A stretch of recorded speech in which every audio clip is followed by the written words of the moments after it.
We are back and hoping the AirPods are working this time. We will be chatting with our new partner in New Mexico, which is so exciting. Our very first partners in the state of New Mexico. New York, New Mexico. I love that that's the first place we're going to. They're in Taos, New Mexico, and we'll be joined by Aura Fitness today at 2:30 for our last IG Live of today. Yay, I see they're there. And so hopefully they can send me a request and we can have a chat and get to know them.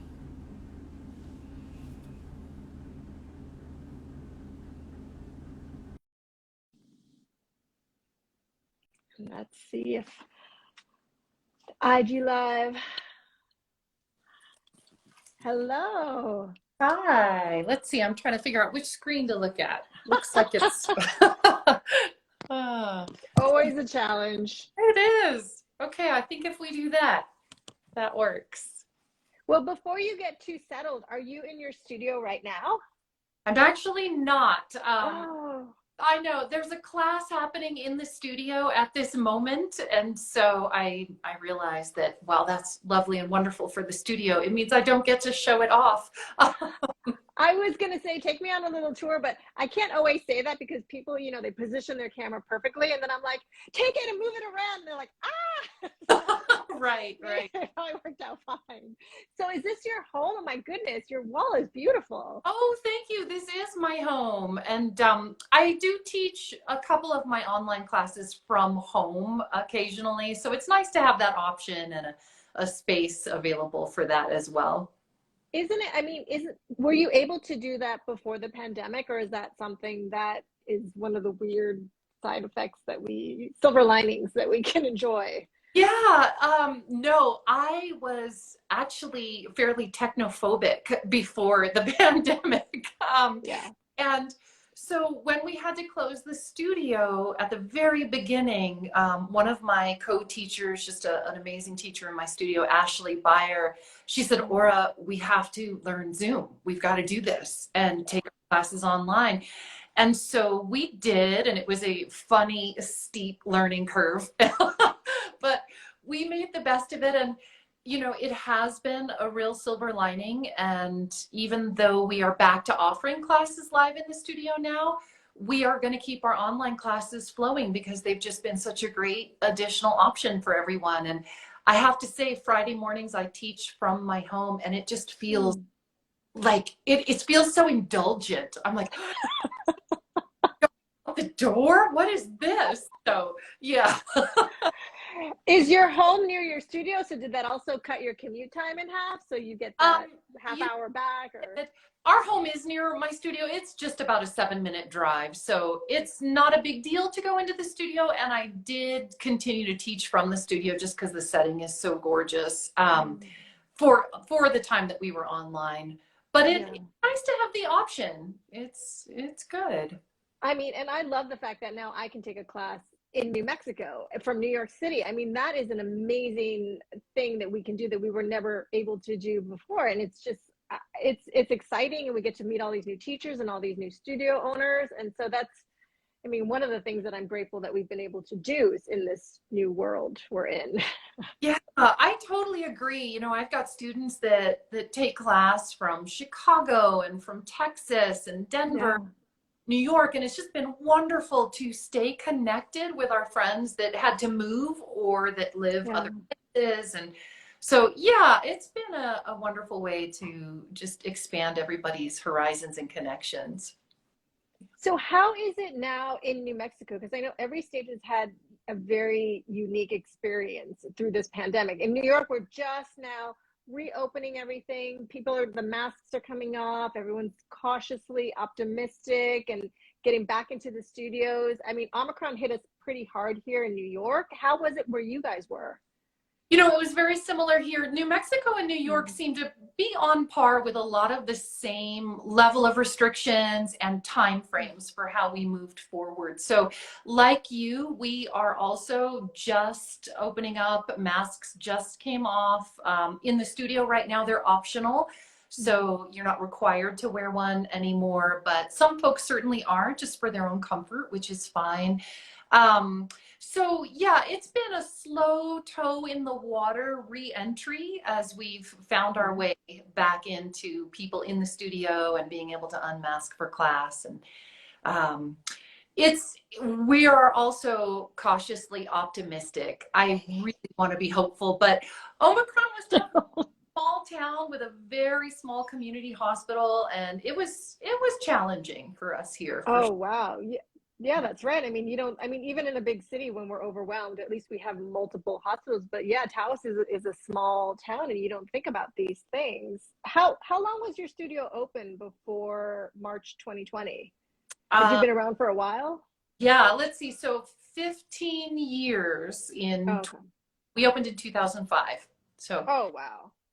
yeah, so we've been open for a while, and I really do think that history was helpful for us in being able to make it through COVID, and Mm. we had established a long-term relationship with our community in Taos, and we're just so grateful that we were able to keep things going, and we had to get a little scrappy, one way or I like that, scrappy. I feel like we were all sort of like making it up as we went along. We're like, does this work? Does this another. work? Okay, maybe this one. Yeah, trial and error and winging it from the hip, Yeah. all of it, yes. Yeah, I mean, the studio we just spoke to, which is in Astoria, Queens, they had only been open for about 2 months before the pandemic hit. So, I mean, the stories are so interesting. Like you had that long, 15-year community that you were building, and she had just opened and she was also 6 months pregnant when it happened. So, Oh, I mean, it's such an incredible story, and they survived everything, and she still has a brick and mortar space. So I just love hearing any studio that's made it this far, and I knock on wood as I say it, it's been a bumpy road for a lot of people. And yoga studio owners, I mean, every time one of our partners closed, it's like your heart sank because that like no one opens a yoga studio to get rich. They do it because they love it and they can't imagine doing anything else, right? that's absolutely right. I mean, this is a passion that has been long, long in my heart, and I hope I can continue to do for a long time into the future. And it's truly my dharma. I wouldn't know what to do myself if I weren't teaching. And Yeah. just all that goes with it and people's well-being. I do feel so fortunate to have been and continue to be in a business that supports people feeling better. So Yeah. through the pandemic, being able to be a place, whether it was virtual or in person, however we were able to pull it off, where people could come and feel a little bit of solace, a little sanctuary, that's a gift and a blessing. And I don't know that I'm employable other than as the owner of Aura Fitness. It's just what I do. It's who I Yeah. am. Did Yeah. you have a previous career? Some people, it's so interesting. Some people come from corporate finance. The one we spoke to yesterday, she was an actress before. Did you have a previous life before being a studio small business owner? I was a construction worker. Oh my God. That is the first. That is actually the first one. Yeah, I come from a family of builders, and I had gone off to college and then come back to spend some time with my family and went back to work on my dad's crew. And so, yeah, I was a builder for a while. And then I thought, I don't know how long I can do this, especially a Taos winter is cold. So I thought, what am I going to do if I'm going to live in Taos again? And lots of, life had arranged bringing me back here, which is where I had grown up.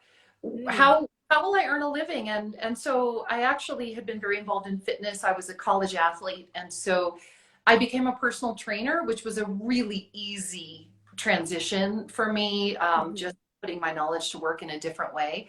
And then I was dabbling in yoga personally at the time. Just I had headaches and some injuries from being an athlete. I was, trying to relax and stretch my body after a hard day on the job site. So it was personal kind of a thing. And then it was really funny. One day I was in my regular class with a teacher who I loved, Rose Tan. So Rose, if by some miracle you hear this wherever you are in the world these days, shout out to you. Rose got a call, and she looked up, we got a message. She looked up from her mat, and this was 22 years ago, so I guess she didn't really get a call. We didn't even have cell phones then. Someone came in and gave her a message. She looked up, she said, Aura, you need to teach the class. And she got up and walked out. And I was like, I need to do what? And there were a bunch of people in the room, and I thought, well, okay, let's just see how this goes. Wow. I have never looked back. I loved it. All of a sudden, wow. This is what I do. This is so I began to study and certify, and hence the love affair with yoga began. So wow, how amazing. It was like there was no way you could get out of that. There was like, no avenue for procrastination. You're like, probably I just had to leap. And for me, that's actually worked in a number of situations over the years. So have you picked the tool belt back up ever again? Or like, do you work on the studio, or is it tucked away? Yes, it's really funny you ask that. Yes, working on the studio, my family all pitched in to remodel the space that we have. And if you do get a chance, watchers, to look at our website, the studio is gorgeous. I am so proud of our studio. It is absolutely stunning. It's got 20-foot ceilings and gorgeous. It's light and airy, and it's got vines. Wow. I'm like a plant. My poor husband, he's like, if you bring one more plant. It's very alive. It's an incredible space. So please do take the pictures. But it was definitely a project, yes, and continue. But it's really funny you ask about building, because it is currently my dad's last project as a builder before he retires. He's working on a house. My sister is his forewoman, so we've always all been involved. And I am actually heading up to the job site a number of afternoons a week. When I finish the studio, I have gone back to work to help them finish this last project and to just have time together. We all love being on site together. We get on well. My niece, my sister's daughter helps. So yeah, it's a really wonderful, true family affair. We're all handy. So yes, I still put on my tool belt and haul out my saw and do what I how do you not have your own HGTV show? I mean, you are like, you're just like ready to go. Like, it's the perfect, it's like a family. You're a yoga instructor and teacher, and you're just set up. Like, you have to have your own show at this point. Like, and your family likes each other. That's amazing on top of everything else. I know, it's kind of wild. It's fabulous. We have fun. And so I'm just really grateful. It's a really unique situation, and it's a blessing, certainly a blessing. It's so interesting too. And this is what I love. I mean, I grew up in New York, and I've lived here most of my life. I lived in LA for a little while, and but I wasn't practicing yoga then. But yoga studios in New York, they're very small, obviously, because we're in New York City. They're very small. Yeah. They tend to be a bit dark, because we're in buildings. And then anytime I leave the city, I'm just in awe at the studios, windows, like actual dressing room, like changing rooms and stuff. And I go other places, I'm like, oh my goodness, it feels so luxurious, and just like you can breathe. And especially in these days, it's just that ability to breathe and feel like you have space. It's just, you need it now more than ever. Yes. Yeah. You're absolutely right. And so even though, kind of circling back to what you were asking about, what is the state of things COVID-wise in New Mexico, even though things are easing up in terms of rules, we have been so lucky, because we have a big floor space and a lot of air and a lot of windows that open. And so our studio has been particularly amenable to gathering people safely. Allowing for distancing was not hard, keeping airflow in. And even though that's eased off, psychologically, I still think that's really important to people. Like, people want to feel like they're in an airy, clean, breathable space. And we really do have that. And the space in New Mexico kind of blows my mind. I go to New York, and sometimes I get a little dizzy. It's so close and up. I get a little vertigo. I love it. I love the energy of the city. but it's very different. I'm used to the space. Yeah. I feel like the longer I'm here, the more I need space. Maybe it's just because I'm getting older. I don't know what it is, Yeah. but I remember the very first hot yoga class I took years ago. And it, hot yoga also tends to be a little bit closer, but we were, I mean, mat, it was like almost mat on top of mat. And it was my first hot yoga class on top of everything. And I think back to it now and I'm like, like I'm terrified. But at the moment it was like the energy and you're connecting, but we were just like, people were like breathing on you and like hands were all over you. And I think, the small studio size really, the New York yoga scene was really hit hard, but in terms of numbers, they couldn't fill the spaces, because with the distancing and the small space, they couldn't do it. So, yeah. Well, you're welcome to come and do a spacious class in New Mexico anytime you want. Thank you so much. And I hope we will, once the issue's out, we'd love to be able to travel around and visit all, our studio partners. And, thank you for supporting our first issue. It's exciting to be able to create this magazine. I wish I could own a studio. I don't have the bandwidth to do that on top of everything else. But I took a teacher training many years ago and realized that teaching wasn't my calling, but creating a magazine was. Like, that was the thing that got me so excited. So thank you for helping me do my dream. Meet each other. It's perfect. Yeah. Love that you've launched this, and congratulations. Thank you. Is there anything you want to share before we end? Any upcoming workshops that you're excited? Any retreats or anything? Let's see. So yeah, we're kind of slowly starting to fill the schedule in again. I think the next special event that's on the calendar is on Easter Sunday. I love to teach a class set to gospel music. I love gospel, and so I have a wonderful playlist. It's a spectrum from old time to more modern stuff, and it's just a beautiful way, no matter what faith you may or may not be, to open the heart and celebrate. So that's happening Easter Sunday in the morning at the studio. I just finished a workshop on life balance that I will reintroduce again in the fall, so we'll watch for. I am, just heads up, pulling together the details for my next retreat, which will be in Sedona, and I'm really that. It's looking like it's going to be the fall. I'm going to square away the details for early November, but I am so excited to get back on track with retreats. I did a retreat in Canada right before the pandemic hit, and then it just, like, to lose those, because those are really special, wonderful events where we go somewhere and have an amazing time. So keep an eye on the website. There's always stuff filtering through and percolating and happening.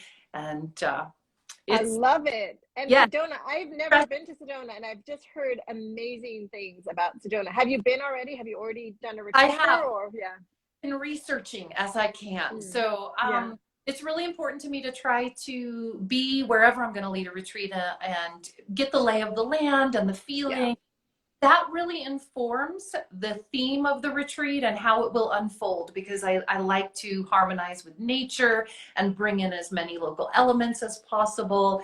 So I just was recently there week before last, looking again at the venue that I'd like to use. And it's this really cool dome that's kind of mind blowing. So, so that hopefully will get squared away pretty soon, and details will go onto the events page. And I'm so ready. Can't wait. Yeah. I can't wait. Keep us posted. Well, I will. I'd love to have you help spread the word. So I will absolutely keep posted. That's what we're here for. We're here to share everything you have coming up, and we're excited. When the first issue comes out in September, we will be mailing you copies so you can share with your community. And so keep an eye on everything, and thank you so much for joining us today. Oh, my absolute pleasure. It's wonderful to meet you, and again, congratulations, and I look forward to collaborating more in the future.